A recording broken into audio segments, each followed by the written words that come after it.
Extreme weather events such as typhoons, record-breaking torrential rain, and intense heat waves are occurring frequently around the world.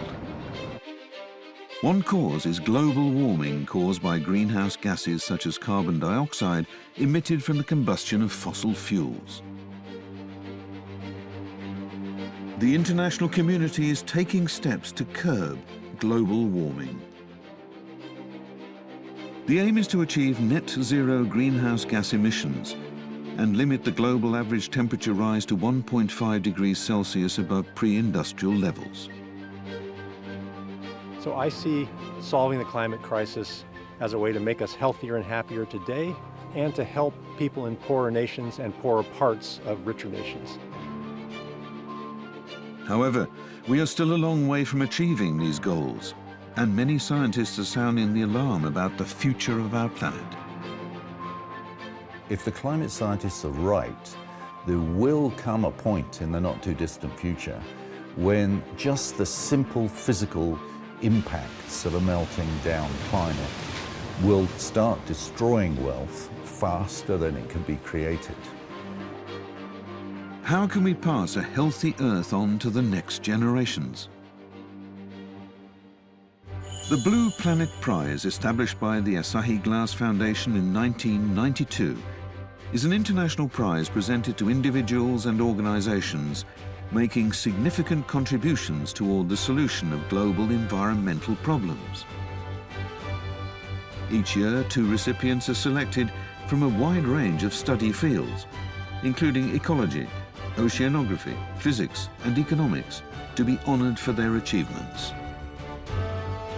The 34th annual award in 2025 was presented to 2 scientists who have not only raised the alarm about the global environment, but also taken concrete actions toward improvements. Professor Robert Jackson is a leading authority on Earth's carbon cycle, and he serves as chair of an organization promoting the monitoring and reduction of greenhouse gas emissions. No scientist travels alone. I thank my many students and other lab members, without whom none of this work would have been possible. Dr. Jeremy Leggett has long been leading efforts to achieve a good balance between economic activity and environmental conservation. His activities have influenced decision-making of many investors and policymakers alike. I am an appropriately grateful recipient of this award, also an appropriately humble one, all too aware of how many people I've depended on in my career. As we review the careers and achievements of the prize laureates, we will look to the future of the global environment.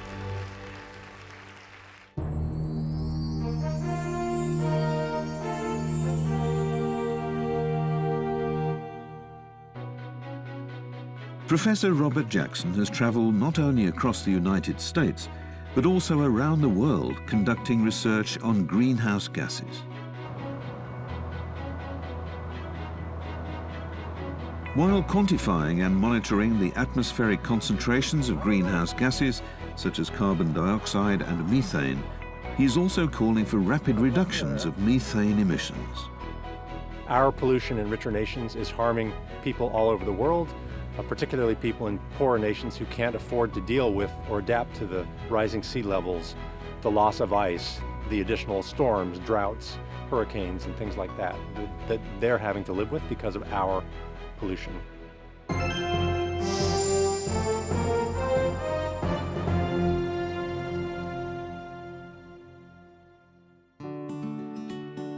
Professor Robert Jackson was born in London in 1961. My parents were Canadian, but they moved to the UK because of my father's job. He was a chemical engineer. He worked in the water treatment business, and I grew up in the city of London and then moved to the United States when I was a boy. He relocated to the United States when he was 7. He enjoyed outdoor activities. I went to the mountains and backpacked. I always grew up fishing a lot. I love to fish still today. So I was exposed to wilderness and the environment growing up. So it was always The environment was always kind of in the back of my mind, and that made a big impression on me, as it does for many people. While maintaining his interest in environmental research and considering his post-graduation career prospects, Professor Jackson decided to pursue a degree in chemical engineering at Rice University in his hometown of Houston. After graduation, he joined the Dow Chemical Company, one of the world's largest chemical manufacturers. At the same time, his desire to work in the environmental field grew stronger. And then I started taking night classes. I had this sort of idea, this picture, this dream, if you will, of being a professor and studying the environment. Anxious because he would be over 30 by the time he graduated, he confided his worries to his father. I told him that I was thinking about leaving my job with Dow to go back to school, to think about being a professor and study the environment. And his answer to me was, "You're going to be 30 anyway, you might as well be doing something that you love." And that was such a supportive answer and not the answer that I expected. So it was a beautiful answer from my father, and I'm grateful for it even today. Encouraged by his father's words, Professor Jackson left his job at Dow and enrolled in graduate school at Utah State University. He began research that later established him as a leading expert in root biology and root ecology. In 1992, having received a postdoctoral fellowship from the US Department of Energy, he moved to Stanford University and got involved in an experiment on global environmental change. The experiment used vast stretches of biological preserve to investigate how rising atmospheric carbon dioxide levels affect grasslands. That experiment was very influential in my career because it was the first global change experiment that I had ever participated in. So it sort of set the stage for much of the work that I do today. After moving his research setting to Duke University, Professor Jackson began conducting experiments and field investigations that would later form the foundation of his work on the carbon cycle. And during experiments using forests, he discovered an unexpected relationship between vegetation and carbon dioxide. So I studied how the changing environment affected tree growth. So we expected that more carbon dioxide in the air would mean more wood and faster growth for the trees. And we did see that a bit, but that growth was limited. This challenged a long-held assumption that rising atmospheric carbon dioxide would keep boosting plant growth, since carbon dioxide is food for plants through photosynthesis. Research has revealed that the following may occur. Plants must absorb nutrients from the soil to photosynthesize for their growth. To obtain nutrients, plants release organic compounds from their roots that stimulate soil microbes.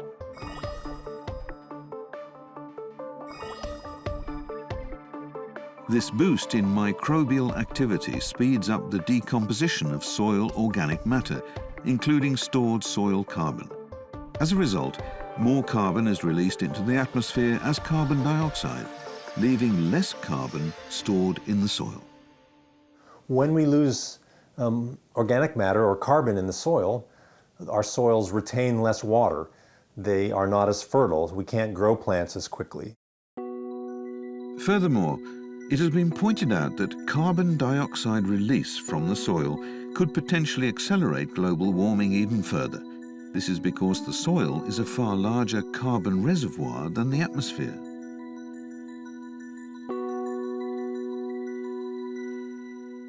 I think the biggest response is people tended to assume that if you had more carbon going into trees and plants above ground, you might get or expect more carbon to stay or end up in the soil. So I think the biggest response to our paper was to realize that that assumption is often wrong. As he works to unravel the complex mechanisms of the carbon cycle, Professor Jackson has developed a strong interest in global environmental issues.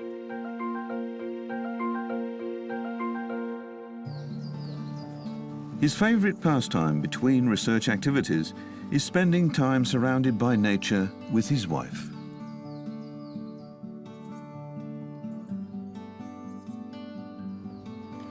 Robert and Sally met during their time at Rice University and got married later.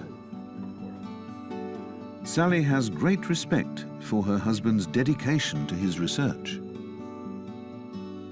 I think of Rob as a very dedicated person. He's very disciplined when he has an idea or something he'd like to follow through on in his work. He's disciplined, but he's also always looking for people to share credit with or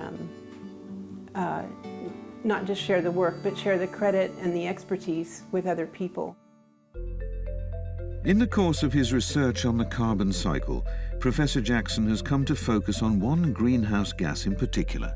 It's methane, a compound of hydrogen and carbon. I never expected to spend so much of my time measuring methane, but I do it because I think it's important, and I think reducing methane emissions is the best tool that we have to slow climate change.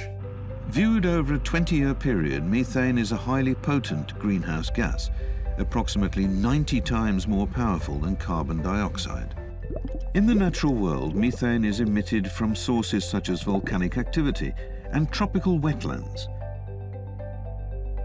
The Amazon tropical wetlands are one of the largest sources.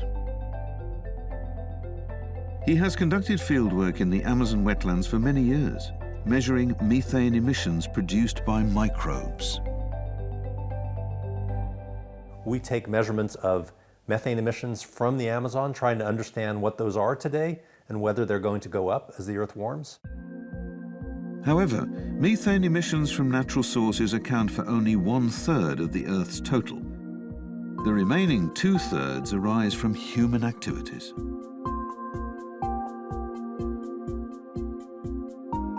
These include methane released from the use of fossil fuels in transportation, from leaks during the extraction of oil and natural gas, from livestock, especially cattle through belching, from bacteria in flooded rice paddies, and from leakage from household appliances such as gas stoves and heaters. The causes are countless. Professor Jackson believes that reducing human-caused methane emissions could enable atmospheric restoration to mitigate global warming. I think reducing methane emissions is the best tool that we have to slow climate change. It's very strong, it's relatively short-lived in the atmosphere, and if we stopped all human-caused emissions, the atmosphere would go back to pre-industrial health within only a decade or two. He regularly conducts mobile surveys to detect methane leaks in cities.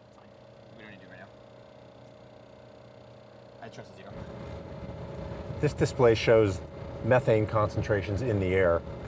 So we get those measurements in real time coming from these instruments here. For example, his team's investigation in Boston identified more than 3,300 gas leaks in the city's old cast iron pipeline system. In response, Massachusetts passed the Natural Gas Pipeline Safety Code, accelerating pipeline replacement projects. In 2017, in recognition of his past achievements, Professor Jackson was appointed the chair of Global Carbon Project, or GCP.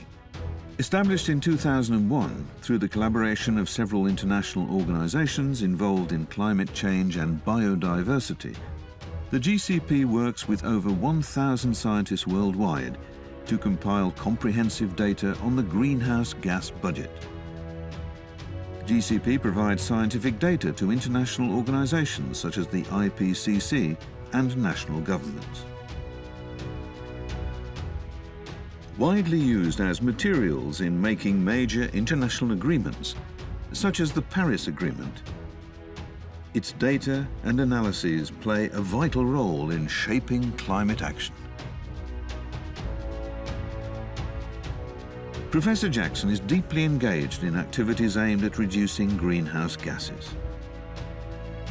A boy who once dreamed of becoming a researcher in the environmental field will continue to make efforts toward a better global environment. So I see solving the climate crisis as a way to make us healthier and happier today, to make the world a better place for our children and grandchildren, and to help people in poorer nations and poorer parts of richer nations. So we get to do all of that if we can solve climate change. Loch Ness in Scotland, the United Kingdom. Dr. Jeremy Leggett lives near the lake, surrounded by rich natural beauty. Having founded one of the UK's leading solar energy companies, he is a social entrepreneur who aims to balance economic activity with environmental conservation. Dr. Leggett has been described as Britain's most respected green energy boss. His statements warning of the crisis facing the global environment have also had a significant impact on the business community. Unsurprisingly, I think the biggest threat to a viable future is the combination of climate meltdown and biodiversity collapse. I really do think unless we can deal with these existential problems, we're in real trouble.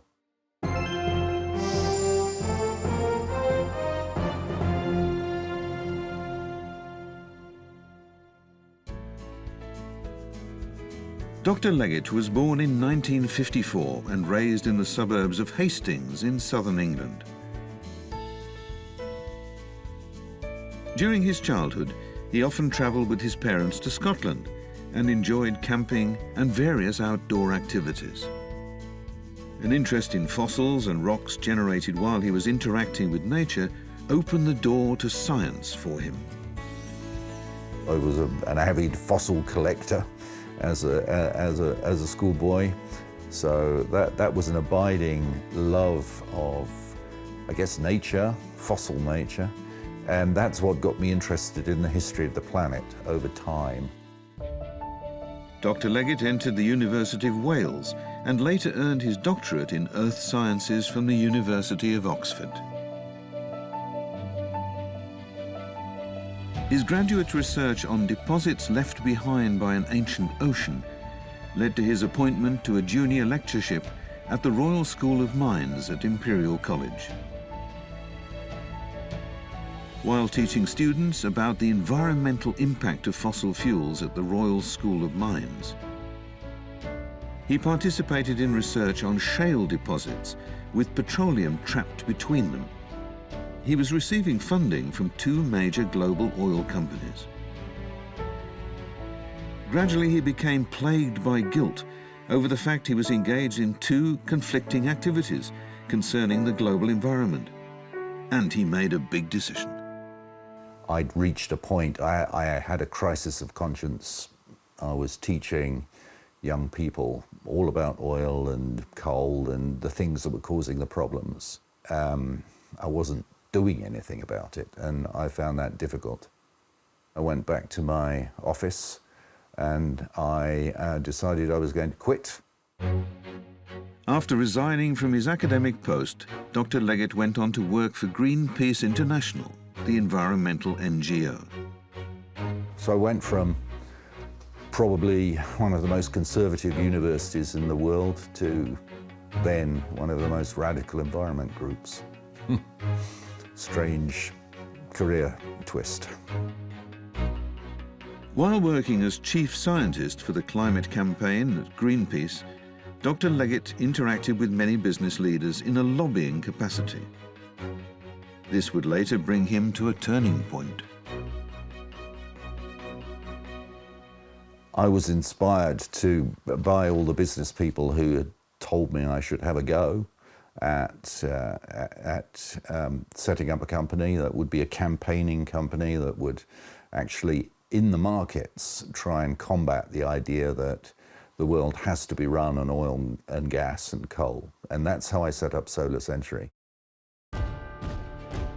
Founded by Dr. Leggett in 1997, Solar Century is a company specializing in solar energy. At the time, solar power generation was still in its infancy and raising investment was extremely difficult. The company faced a major hurdle. Well, the biggest difficulty that we faced was the energy incumbency, the oil companies, the coal companies, who, of course, have fought a pretty ferocious rearguard action to defend themselves. Nevertheless, by securing sufficient capital from understanding investors and being blessed with exceptionally talented and dedicated staff, it grew to become the UK's largest solar energy company. The times have finally caught up with Dr. Leggett, a pioneer who paved the way for the widespread adoption of solar power generation.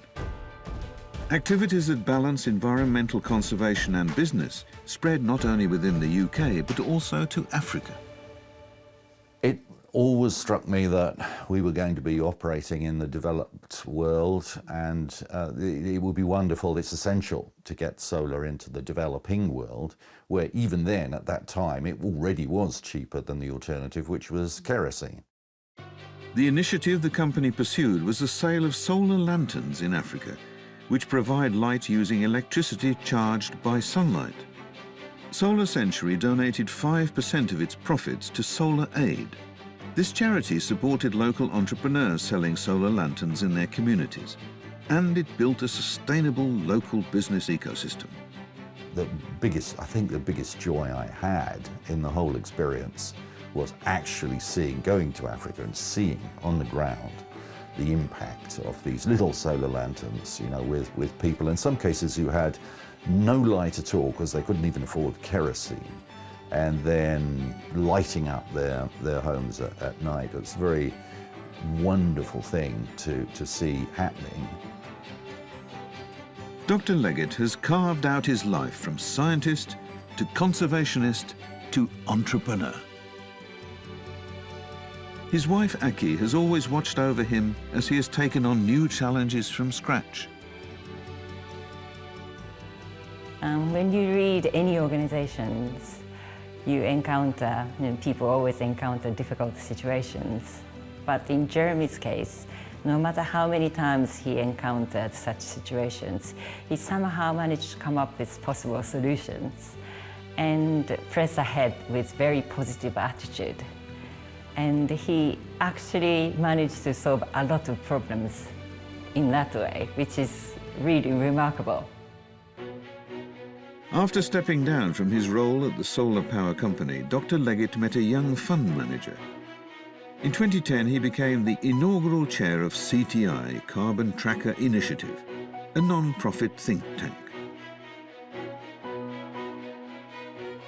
It's a financial think tank that analyzes the impact of global energy policies on financial markets and the risks associated with fossil fuel investment. It has issued a series of reports on climate change risks for investors and financial professionals. Carbon Tracker produced and produces still a series of reports that have resonated fantastically well in the financial sector.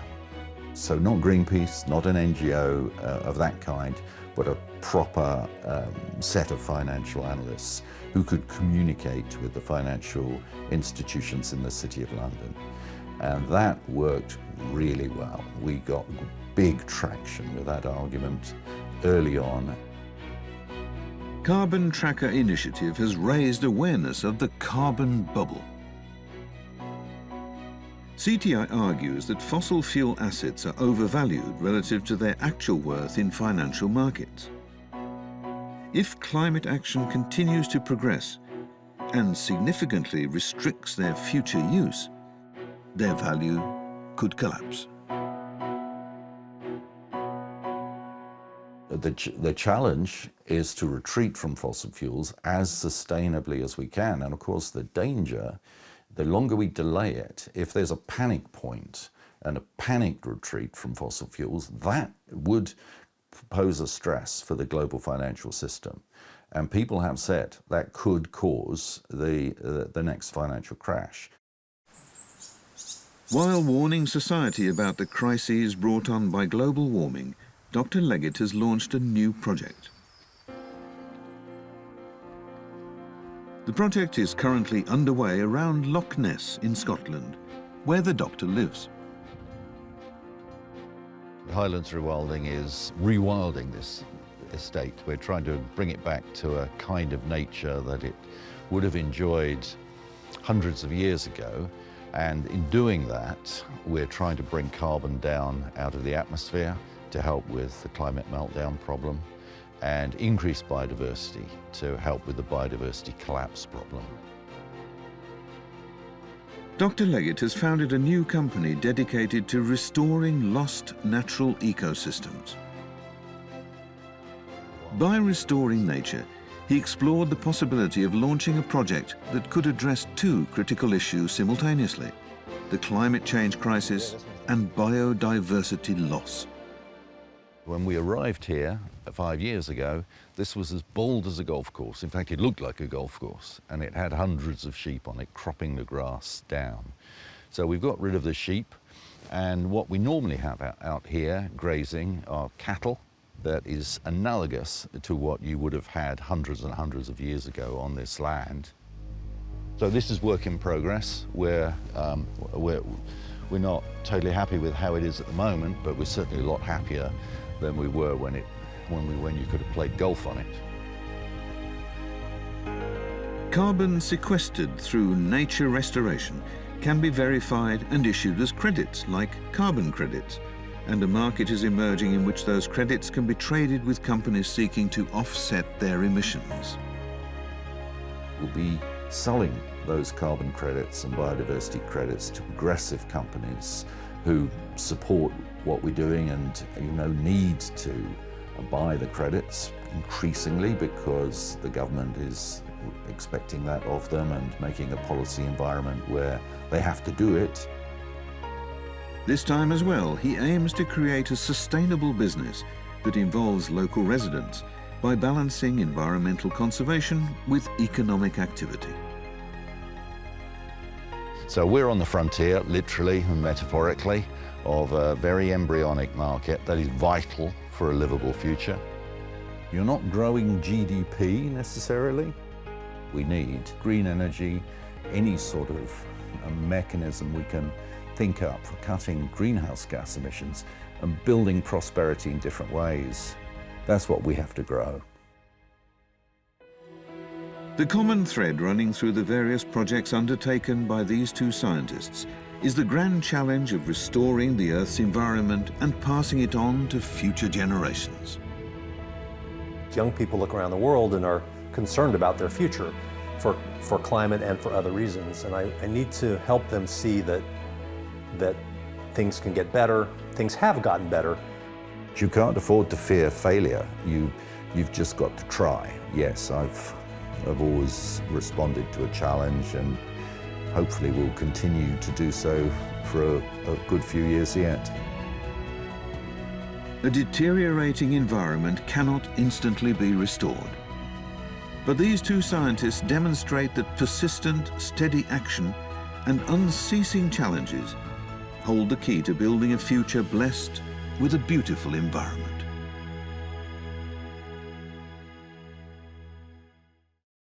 This program was made possible by the Asahi Glass Foundation.